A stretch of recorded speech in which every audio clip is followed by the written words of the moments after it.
તો આજે ફરી એક વખત બજારની શરૂઆત આપણે એક નરમાશ સાથે થતી જોવા મળી હતી, પરંતુ દિવસ દરમિયાન અહીંયાથી રિકવરી આવતી દેખાય અને દિવસના અંતે આપણે ફરી પાછા એક વખત મિશ્ર બંધ થયા છીએ. જો નિફ્ટીએ આજે 23,200ના લેવલ પણ ઇન્ટ્રાડેની અંદર તોડ્યા હતા અને મે મહિનાનું જે નીચલું સ્તર હતું એ પણ આપણને બ્રેક થતું દેખાયું હતું, પરંતુ ત્યાંથી આપણને થોડીક રિકવરી આવતી જોવા મળી અને ઓલમોસ્ટ દિવસના નીચલા સ્તરેથી 250 પોઈન્ટ સુધરીને નિફ્ટી આપણને બંધ થતો દેખાયો.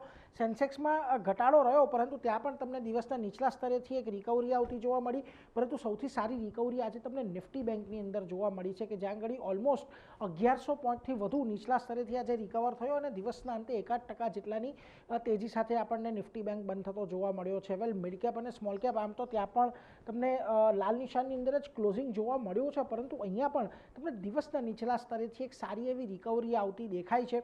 એટલે ઓલમોસ્ટ બજાર આજે ઘટ્યા ભલે હોય, પરંતુ દિવસના નીચલા સ્તરેથી ચોક્કસથી સુધરતા દેખાયા. સેક્ટર્સની વાત કરી લઈએ તો આજે 3-4 દિવસથી સારી તેજી બાદ આઈટી સેક્ટરમાં એક મોટો દબાણ આવ્યું, 5-5.5%ની નફા વસૂલી ત્યાં દેખાય. આ ઉપરાંત રિયલ્ટી અને એફએમસીજી આજના દિવસે તમને દબાણ સાથે બંધ થતા દેખાયા છે. પરંતુ જુઓ, બેન્કિંગની સાથે સાથે તમને એનબીએફસીસમાં પણ થોડી રિકવરી આવતી દેખાય. ફિન નિફ્ટી આજના દિવસે વધીને બંધ થયો છે. નિફ્ટી ફાર્મા, ડિફેન્સ, સીપીએસસી આ બધામાં પણ તમને આજના દિવસે થોડી ઘણી ખરીદદારી જોવા મળી. નિફ્ટીના ફ્રન્ટ પરથી જ્યાં ઘટાડો રહ્યો એમાં માત્ર ને માત્ર આપણને આઈટી કાઉન્ટર્સ જ જોવા મળ્યા હતા, જેમાં જો TCS, Tech Mahindra, HCL Tech, Infosys top losers રહ્યા આજના દિવસે અને ટીસીએસ તો ઓલમોસ્ટ 8.5% જેટલો ઘટ્યો છે. જ્યાં આગળ તમને થોડી ઘણી તેજી આજે તમને નિફ્ટીમાં જોવા મળી, એમાં Apollo hospital, Max Healthcare, Tata Motors passenger vehicle અને એસબીઆઈનો સમાવેશ થાય છે કે જ્યાં આગળ આજે પોઝિટિવિટી આપણને જોવા મળી છે.